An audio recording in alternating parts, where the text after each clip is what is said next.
Welcome to Tawazunat, a framework for attaining multidimensional balance toward greater happiness, success, and progress. Today, I will be discussing the important topic of constructive dialogue. In a world filled with confrontations and disagreements, fostering dialogue has never been more essential. Constructive dialogue provides a valuable opportunity to build relationships based on trust, transparency, and respect among individuals and communities. It facilitates the courteous exchange of opinions, aiming at finding common ground that brings diverse perspectives closer together. At its core, constructive dialogue requires a sincere commitment to listening and understanding the other party. It calls for empathy and a willingness to see the world from different perspectives.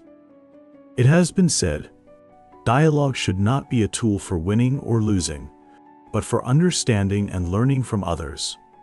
Dialogue is particularly vital in personal relationships, where assumptions about others' feelings can lead to misunderstandings.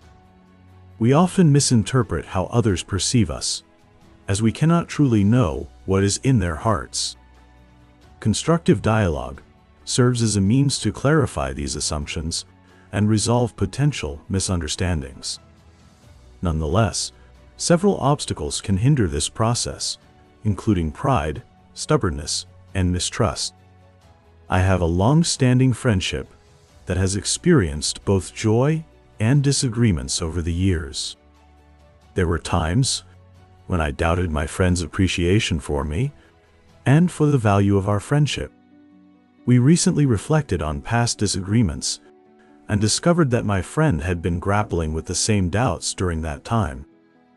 In just a few minutes, we realized that our misunderstandings for years were unfounded, stemming from barriers of pride and mistrust that we had finally overcome through open dialogue.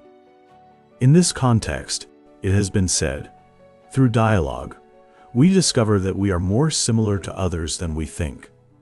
This experience highlights how our assumptions about others' feelings can often be incorrect, and how pride and reluctance to engage in dialogue can exacerbate misunderstandings.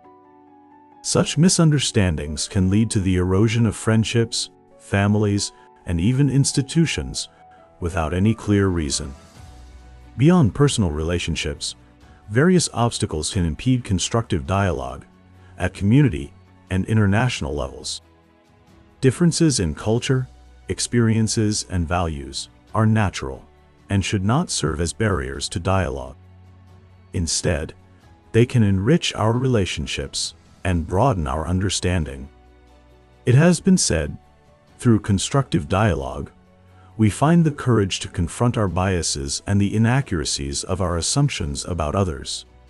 Now, having explored the importance of dialogue and the ramifications of not adopting it, we arrive at the question of how to reap its benefits.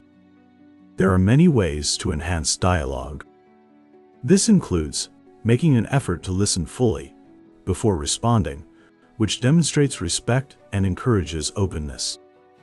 Addressing assumptions is also of paramount importance. We should not always assume we understand the other person's perspective. Asking questions for clarification is always helpful. Additionally, we should also challenge our own biases, reflect on our assumptions, and remain open to changing our views. Seeking common ground is also essential for achieving better communication. Identifying shared values and looking for areas of agreement can serve as a foundation for resolving differences. Highlighting what we appreciate about the other person's perspective complements this approach. Moreover, cultivating empathy by putting ourselves in others' shoes and trying to understand the emotions and motivations behind their viewpoints can greatly aid this process. Managing our emotions is also crucial. We need to try to stay calm. Hasty and emotional responses can obstruct dialogue. Likewise, patience is vital. We must remember that building trust and understanding takes time. Creating safe spaces where everyone feels comfortable sharing their thoughts and feelings without fear of judgment is essential. Acknowledging differences and respecting differing opinions can enrich conversations rather than create barriers. Checking in with others after significant conversations to reinforce connections and clarify any lingering misunderstandings is invaluable for resolving confusion. Now that we have discussed aspects of constructive dialogue, we will explore in the next episode the value of giving others the benefit of the doubt, while also protecting our own interests. In the meantime, reflections for contemplation are provided in the post below for further insights on constructive dialogue, along with Tawazunat website, which offers additional resources about Tawazunat concept, the author, and related books. I hope you find this discussion useful, and I invite you to join me on this journey toward greater balance in our lives.